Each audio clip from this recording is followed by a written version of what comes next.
Today on Blue 58, it was there, and then it was gone. The Packers fell to the 49ers practically, almost entirely, by their own doing.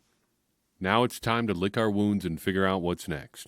Blue 58! Hello and welcome to another episode of Blue 58, the one and only podcast of thepowersweep.com. I'm your host, John Meerdink, and I am happy to be with you here for another episode, even if the outcome stings a little bit. These are tough ones to do, and we've done one of these all but 2 years since this podcast started. 2016, 2017, 2019, 2020, 2021, well, 2022 technically, and now 2023. So all but 1 year. 1 year wasn't in the playoffs, but it was basically in the playoffs. That was last season. And here we are again. The Packers lost, and the season is over. And in this game in particular, I think if you want to play the we lost more than they won card, now's the ideal time to do it. Because the Packers in this one really just left so many plays on the field.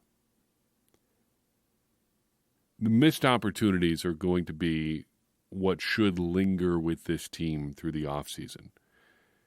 As fans, there's nothing we can ever do. There's no control over this game on our end. But there were a lot of control issues in this game where the Packers had things that were within their hands and just did not either come up with a play or let plays literally in some cases slip through their hands. Just to kind of laundry list it off, the fourth and short conversion on the Packers' second drive, bad spot to be sure, I think, on both fourth down and the third down prior. I wish so many of these things did not depend on the refs doing whatever it is that the refs do, especially on quarterback sneak plays. You're relying on a spot and on plays that are even close. But it was a missed opportunity, and maybe not the best call for the Packers in a 4th and 1 situation, a 4th and a long one in that situation too. You've got missed interceptions by Darnell Savage and Keyshawn Nixon. Brock Purdy was going to give you opportunities. The Packers failed to take advantage of them. You've got a missed field goal. Daniel Carlson's been a problem all season. We'll talk about him in a minute here. But it's not being too harsh to say that he's been a problem. It is just a fact. And it's almost, it would have been like a Chekhov's gun situation had the Packers been better start to finish in this year. Chekhov's gun, the screenwriting, thing where if you introduce something like shine a light on something early on, you basically have to pay it off later. Usually it's a gun. Like if you introduce a gun in the first act, it's got to be fired in the third act or whatever. It was that sort of thing hanging over the Packers this year, except it's already gone off 2 or 3 times. Carlson's situation is like a hilarious version of Chekhov's gun where somebody shoots themselves with the gun that you've introduced, and then somebody else picks up the gun and looks right down the barrel and says, there's no chance there's 2 bullets in this thing, right? Because there have been other situations where Carlson has cost the Packers games. We'll talk about that in a second here. But of course, this is not the only time something exactly like this had happened. Yeah, it would be super, super unfortunate if, say, Aaron Jones was to rip off a big play in a 49ers game, or in a playoff game against the 49ers, and then the Packers came up with nothing and then ended up losing that game very close. Except that's exactly what happened in 2021. Aaron Jones rips off a 75-yard catch and run, does not go out of bounds inexplicably. A couple plays later, Mason Crosby's half-ending field goal attempt is blocked. A missed opportunity then, a missed opportunity now, in the most literal of senses. Then you've got Matt LaFleur having 2 opportunities to, where it seemed like it would have made sense to call timeouts on the 49ers' final drive just before the 2-minute warning and then just after. Instead, he chose to set the Packers up with all 3 timeouts and a minute left to go. And thank God he saved those timeouts because now we've got all offseason to use them. I mean, I just can't remember how many times the Packers have gotten to March and they just haven't had any timeouts left. Thankfully that LaFleur has solved that problem for us this year. Like he's made sure that we've got the timeout situation handled well into the offseason. And of course, missed opportunities are what's going to get you killed in a game like this, and wouldn't you know it, that is exactly what happened. The Packers end up losing. And they end up losing because I think mainly of 4 people. Jordan Love, Matt LaFleur, Anders Carlson, and Joe Barry. And don't worry, we're going to get to Joe Barry. Jordan Love, first and foremost. Not his worst game of the year, but I think after how well we've seen him play over the back half of the season, it was kind of stunning to see him play like this. Rain does seem to have been a factor, but the 49ers had him on the ropes in ways that we really had not seen in a while, and then he put himself in bad situations too, just with some unusual decisions, and I think you need to look no further than the game-ending interception to see the kind of decisions that he was making in this game. Just horrific. That final pass of the season is about as bad of a throw that you could ever conceive of making, much less actually put in the air in a playoff game. And look, I'm a Packers fan who came really of age in the early 2000s, so I've seen Brett Favre throw a lot of season-ending interceptions, throw up a lot of bad stuff in the playoffs. I've seen Aaron Rodgers target lock on Devontae Adams and get a pass picked. I've seen him do the same thing a year later to Christian Watson. This is right up there with as bad a throw as you're going to see in a playoff game, in just about any game. A mind-bogglingly bad decision from Jordan Love with the game on the line. But that's not to say he didn't have help letting things down on offense down the stretch. Matt LaFleur, architect of the Packers offense, put together 4 pretty bad drives here.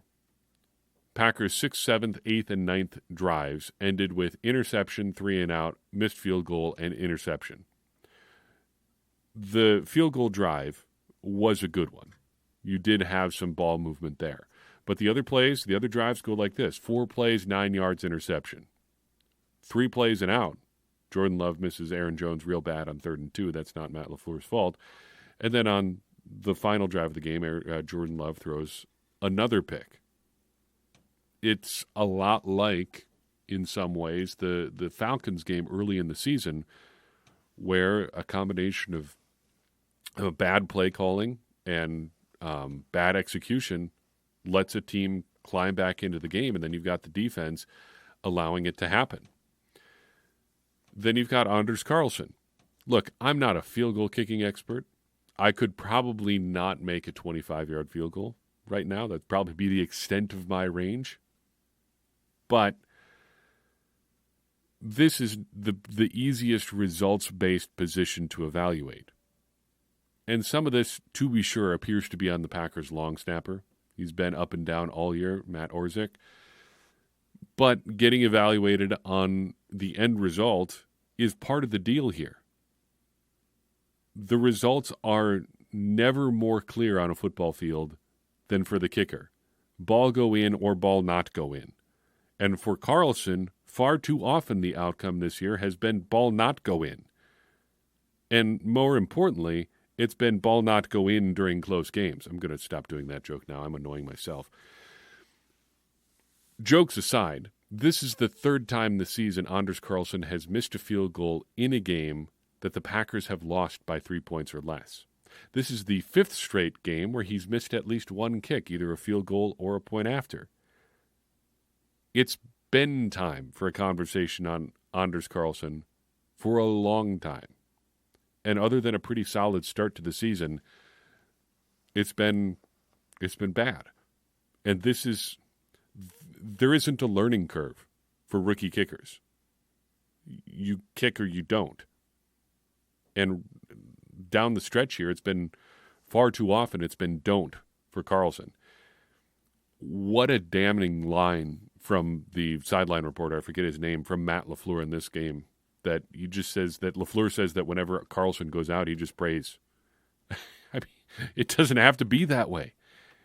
It doesn't have to be that way. It doesn't have to be, you don't have to have a prospect at kicker.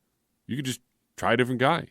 You can not draft a guy who had accuracy issues in college, and then, lo and behold, ended up having accuracy issues in the pros. Imagine that. Just imagine that scenario playing out. A guy who previously was not a very accurate kicker continues to be so. That is a huge surprise. Nevertheless, past stuff, notwithstanding, he missed a big one in this one. And if you're going by the results, that's about as bad as it gets. But as far as results go, we've got to talk about Joe Barry. The Packers lost 6 games this year by 1 score. 5 of those featured the opposing team making the go-ahead score with under 5 minutes to go. People could drive a lot on the Packers late, and they frequently did. The Atlanta Falcons had a 5-minute drive in the fourth quarter. They kicked the go-ahead field goal with about a minute left. The Denver Broncos had a 4-minute drive in the fourth quarter and set up the go-ahead field goal with 3 minutes and 54 seconds left. The Steelers, 4-minute drive in the fourth quarter. Again, go-ahead score, about 5 minutes left. The New York Giants take over with 1:33 left. They move the ball for the time-expiring game-winning field goal. Again, giving them just the very close win there. And then, of course, tonight, the 5th time this season, a team has been able to drive and score on the Packers to go ahead late in the fourth quarter. And this could have been worse. The Saints missed a go-ahead field goal with a minute left in that dramatic game early in this Packers season. And the Panthers were in Packers territory late, but spiked the ball as time ran out instead of trying to kick a field goal or run another play. As an aside, Bryce Young had the best game of his career in that game. Bit of a hobby for Joe Barry, giving up career-defining games to guys. You can look at the box score and say, well, the Packers defense really did a pretty good job. And in some senses, yes, they did. But once again, when the defense needed to deliver, they failed. Again. And this time it sends the Packers home, among other things. But it was the Packers defense on there giving up play after play after play, playing soft, as the 49ers went down the field needing a touchdown and getting one to win the game. We're not going to do good things in this game.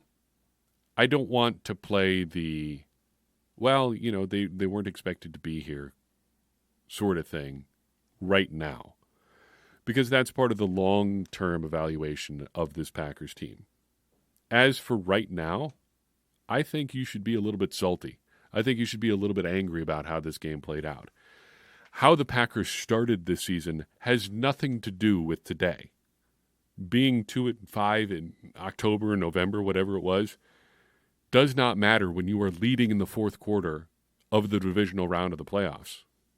What do you expect to do? Sit down with the 49ers and say, well, I mean, you got to feel pretty good about us, right? I mean, nobody thought we would be here. What is that supposed to do? What is that supposed to change about this game? It's a silly thing to bring up when you're talking about the context of this game. Nevertheless, there is some long-term stuff that you have to talk about as a result of this game, because that's all we really have. There is no more 2023 Packers. It's done. The book is closed. So let's do some kind of happy, middle of the road, and then sad takes here. What does it mean? The happy stuff is I think that this team showed today and throughout the latter half of the season that this team is capable of great things. They accomplished some undeniably great things this year. Truly a run like few we have ever seen before. And I think just in the overall impression here, the sky does appear to be the limit for a bunch of these guys. If they can continue to stay together, grow together, stay healthy, maybe a bit more of a challenging prospect than you might like to really admit in moments of honesty. But if they can grow like we've seen them over the course of this season, okay, there is a lot to be excited about. And they, if nothing else, they've got pieces in place, and that is exciting. That was not the case at the end of the 2022 season. You weren't sure what they had in place outside of a few guys who just happened to be on really just medium-term contracts at that point. So the sky, broadly speaking, is the limit. The medium-level take there, maybe not so happy, not so sad, is that there is a lot of uncertainty ahead. This team is going to change in a lot of uncertain ways. Growth is, as we've been reminded many times by many different take havers this year, growth is never linear. That is true. That also means that there's no guarantee that next season is as good as this one.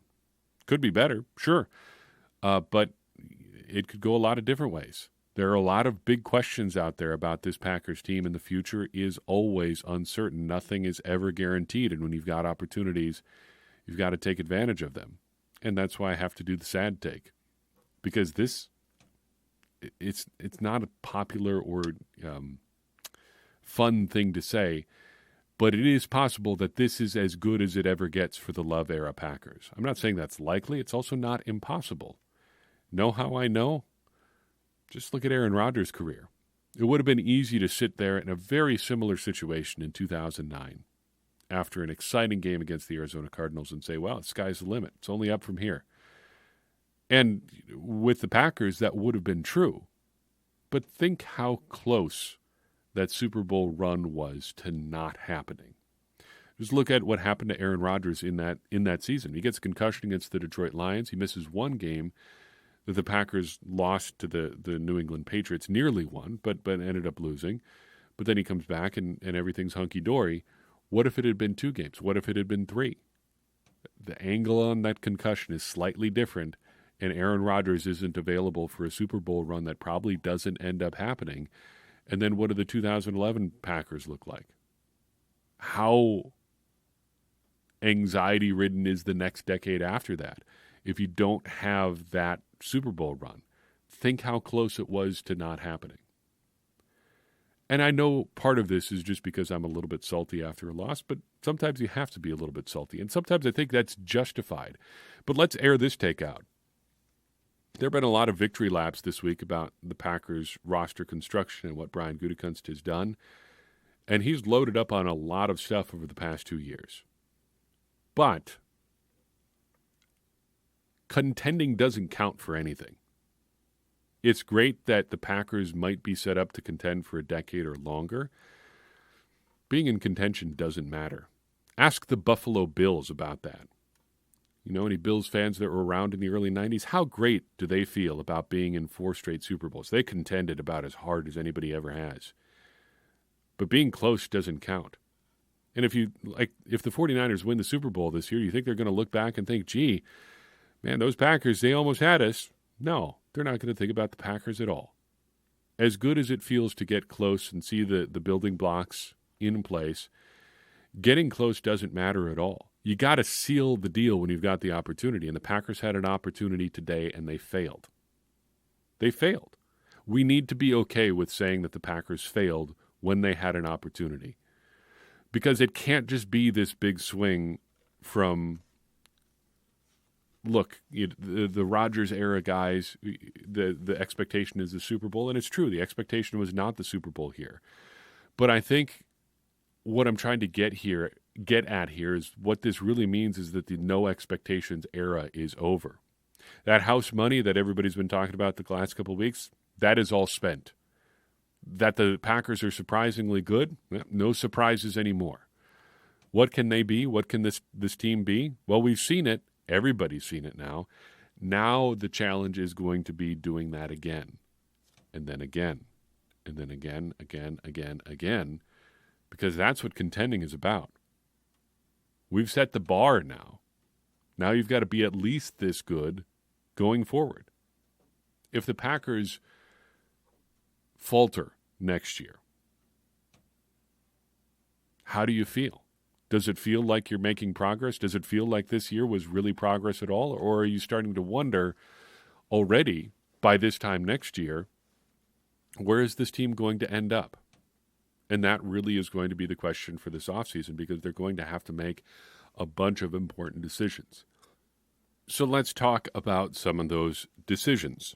There are decisions on a bunch of different things coming up, so let's just run through the highlights. The Packers have some decisions to make on coaches. And I said coaches because I think there are 2 coordinators that we need to have a serious talk about. First is Joe Barry. My gut says he's coming back. I don't think that's a good decision. I didn't think hiring him was a good decision, but I think they're going to look at this loss and incorrectly come to the conclusion that it wasn't the defense's fault. It may not have been entirely the defense's fault, but like the offense failed in the red zone, the defense failed when they needed to do their job. They did not get a stop when they had an opportunity to do so and needed to do so. They just didn't. But I think that Matt LaFleur is going to look at the body of Joe Barry's work and say, it hasn't been that bad. There's been a lot of times when our defense or when our offense has let the defense down. Plenty this year. I mean, even we talked about this Falcons game earlier this year. Yes, the defense did give up points down the stretch, but the offense failed to make a single first down in the fourth quarter. 3 and out and 3 and out, and then I think a third 3 and out. I'm not sure exactly where that stacked, but I think there was 3 straight 3 and outs in that game. In any case, if they'd played a little bit more complimentary football, that game would have been a win. And it wasn't entirely the defense's fault. I think you're going to have a similar conversation internally after this one, saying it wasn't entirely the defense's fault. Just put it this way, I'd be pleasantly surprised if Joe Barry is not the defensive coordinator for the Packers next season. Then I think we really need to talk about Rich Bisaccia. This needs to be a more intense conversation than it's been, because he's really gone to the mat for guys like Anders Carlson, and really prior to him, guys like Amari Rodgers. And that connection or disconnect, I guess, between on-field performance and what they apparently think about these guys off the field is hurting the Packers. In this particular season, Bisaccia really went to the mat for Anders Carlson, and the connection between Bisaccia and the Carlson family was a big reason that they liked Anders Carlson to begin with. Issues in college notwithstanding, they thought they could fix him. So far, they have not. He also had to have been part of the process on their long snapper, Matthew Orzik, who's apparently part of the problem here, too. Special teams under Bisaccia have not been a dumpster fire, but you can't really call it good, I don't think. Can you? Certainly, they haven't been as good as we would have hoped they would have been under a guy like Bisaccia, as highly regarded as he's been. Then you've got the Packers' contracts. Of the Packers' 10 biggest cap hits on the team heading into this offseason, 5 of them have significant questions. David Bakhtiari, questions there are obvious. We've been having the David Bakhtiari conversation basically since he signed the extension, because a month and a half later his knee exploded. Terrific. Aaron Jones, well, we've had that conversation for like 3 years in a row now, so I'm not going to belabor that point because I've been wrong left, right, and center on Aaron Jones, and he's in the midst of one of the great runs that a Packers running back has ever had. So the judgment might be a little bit clouded there, but he seems to mean a lot to this team. You've got to at least have a conversation about where he fits into the 2024 Packers and your cap sheet. Preston Smith also has a pretty big cap hit. He just turned 31 in November. How much can you really lean on him for what he's going to be giving you relative to his cap number? Then Devondre Campbell is a tough one, and I get the sense the Packers are probably just going to take their medicine on this one, because he's got $11 million in dead cap if they release him. But at $14 million against the cap for 2024, you just can't have that level of performance. Even if the Packers are only saving $3 million by cutting him, I think you'd do it. And you're probably doing him a favor because he does not seem to want to be in Green Bay anymore for a variety of reasons. Then the 5th biggest hit is Darnell Savage, who is probably the easiest decision, but not an easy one per se. He's an unrestricted free agent, but the cupboard is going to be pretty bare at safety next year, potentially, if the Packers turn over everybody that's an unrestricted free agent. Jonathan Owens is. I think Rudy Ford is as well. It's a tough position in terms of the turnover there. But the Packers also have a bunch of decisions on other free agents. Among them, the 10 unrestricted free agents they have. Won't give you the whole list, but some of the top ones. In addition to Darnell Savage, you have John Runyon, Keyshawn Nixon, A.J. Dillon, and Josiah DeGuara. Complicated discussions on all of those guys.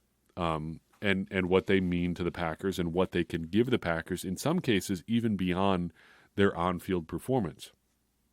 A few restricted free agents in the conversation as well, Zane Anderson, Robert Rochelle. I'm a no on both of those guys. Then their exclusive rights free agents. I think I'm 5 for 5 on all 5 of these guys. Caleb Jones, Daniel Whelan, Benny Sapp, Patrick Taylor, and Bo Melton. I don't see any reason to not bring those 5 guys back. You can easily move on from an exclusive rights free agent contract. You might as well get another look at Caleb Jones. Daniel Whelan seems to have been solid enough this year. Benny Sapp got some burn as an undrafted free agent. Patrick Taylor clearly has a role in Green Bay. Does he want to be back in Green Bay? I don't know, but they're going to I would think you bring him back just because of what you know he can do. And then Bo Melton, obviously, the story of the last month of the season, just with what he contributed to the passing game. There's a lot of work to be done. And then, 13 draft picks on top of all that, and I think 5 in the top 100. There's a lot of work to be done. And the Packers can really change things around for this team. It's just hard to let go of what was, even if what we had really wasn't around all that long. I think that seems like a word salad, but I think you understand what I'm getting at there. This was the idea of the Packers being NFC Championship contenders was something that really only has arisen in the last week and really only seemed real in the third quarter of this divisional round game. And then, poof, it's gone. It's hard to let go of that. And it's hard to revert to the LOL, nothing matters, we have no expectations mindset, because that was a long time ago too. Things change and expectations change. And I think it's fair, as we kind of get to the point of the podcast where we're wrapping everything up, I think it's fair to have different expectations at different points in the season. Once you're in the divisional round, it's hard to really say, well, we have no expectations anymore. Well, you blew out the number 2 seed in the NFC last week, and you had the number 1 seed on the ropes. Can you really just say, well, no expectations?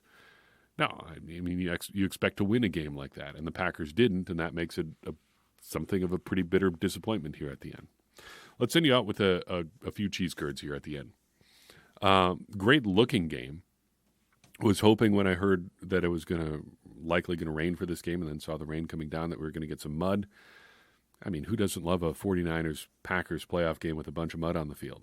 Some great ones in Packers-49ers history there, but alas, still the green and gold against the red and gold, about as good as it gets. The only thing that weirds me out about the 49ers is their nameplates. The font is weird.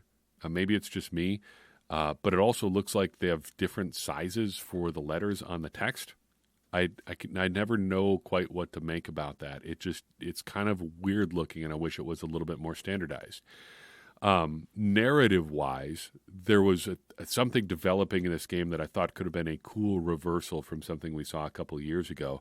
Zach Tom goes out, changes the Packers' offense, I think, in enormous ways, and I think we're going to wonder for a long time how this game could have turned out if Zach Tom was available for the entire game.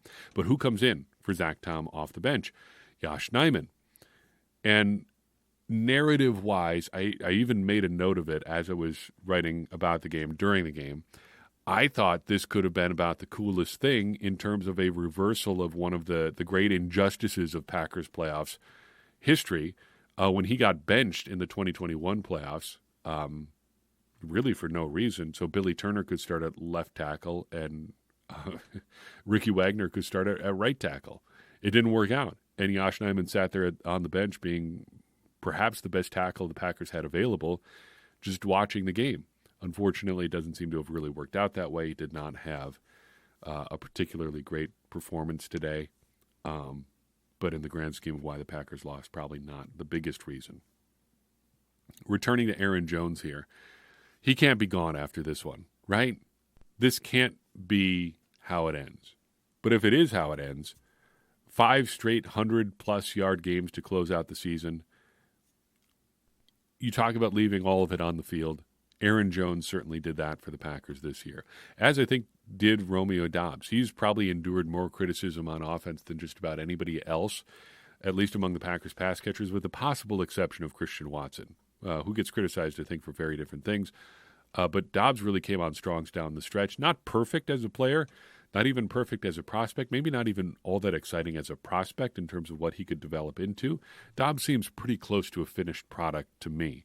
But he's really shown, I think, over the past 3 or 4 weeks, and I feel really vindicated here, that he can thrive in a certain role. And that role is to basically be a sidekick receiver, taking advantages of the mismatches that arise when defenses pay more attention to other guys. He can make you pay for ignoring him, and he did that a couple times in this game, including a beautiful sideline catch. How good was that throw from Jordan Love to Romeo Doubs down the left sideline? Little toe tapper there. Perfect stuff from both Love and Doubs. That was very exciting to see. I almost didn't put this one in because it's a bummer with how it turned out. But Eric Wilson, I thought he was going to redeem this whole special teams debacle. The Packers' special teams have been essentially a nightmare for almost all of the Matt LaFleur era.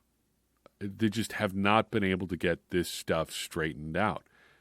I don't know why. I don't know what it is. I don't know how you fix it, but it's just been bad. But then you've got Keyshawn Nixon ripping off a big return to respond to the 49ers marching down the field and taking the lead there in the second half. And then he fumbles, and then out of nowhere, here comes Eric Wilson scooping the ball out of the air. It looked like he was going to save the whole game and season and change the narrative on what special teams could be. Alas, it goes by the wayside. And I guess that's where I ultimately land on games like this. So often, at least in the close Packers games that they lose in the playoffs, all I can end up thinking about is the wasted stuff, the wastage, the great performances that go by the board. There were more than a few of them in this one. And that, I think, is going to be the lasting disappointment for me is even on top of what could have been, getting ready to play in the NFC Championship game a week from tomorrow. Today, it's well after midnight now. They just wasted good performances from a lot of guys, and that is tough to swallow. That's what comes with losing. Going to sign off with these two things. First, a big thank you to everybody who has listened to us this season. 2023 was a uniquely difficult one for me, kind of off mic. A lot of illness, a lot of family stuff that was not so fun. And as always, good or bad stuff going on personally. This is always a lot of fun to do. Win or lose, it's fun to sit and talk into this microphone about football because none of it really matters. I mean, it is disappointing to lose. It is disappointing to see your team not do what they are capable of doing in the biggest moments, knowing that they're capable of doing better. Of course, all that's disappointing. But it is still super, super fun to talk sports with everybody, to obsess about this. Sure, I think that's fair to say. Obsess about this more than it's probably necessary. But it doesn't get less fun. Even in the losses, it's still rewarding to do, and I'm grateful to you listening to this for making it so. This is going to be my lasting memory of the 2023 season. Not the loss, but the story I'm about to share with you. Late in the Packers' Week 18 win over the Chicago Bears to send them home and send the Packers to the playoffs, my 4-year-old walked into the room where I was watching the game. He's kind of starting to get it. He understands a little bit about the game. He's really fixated on the numbers, though. He likes seeing which numbers are doing good things, which numbers are not doing good things, who the Packers are playing. Always quick to identify who the Packers are. Green team, good. In this case, the blue team is bad, right, Daddy? Yes, of course they are. The Bears are bad. It's obviously the Bears are always going to be bad. But late in that game, the Packers need a drive to put it away. And Jordan Love hits Jaden Reed on a big, deep crosser to essentially seal it. 59-yard catch, I believe it was. And he looks at me and he says, "Daddy, I'm number 10 and you're number 11, and we just did a big one." And it might, like, your throat seizes up there for a second as a parent, because you could just see him get excited, and he was excited because I was excited. And that moment of connection means more to me than anything that the Packers did this year, because that's really what all of this is about, because we can't control the outcome. We can get worked up about what happens, but really it's just fun and entertainment and connecting with people and getting to share that with him. I'm going to think about that a lot longer than I'm going to think about a missed field goal or a bad spot on third down, because that matters so much more. It just does, and it always will. And that is going to be my lasting memory of this 2023 season. Yeah, Daddy, we did do a big one. Yeah, buddy. That was a good one, wasn't it? And I hope that you've had moments like that with family and friends throughout this season, because even if it ends in disappointment, if you had fun along the way, that's really all that matters.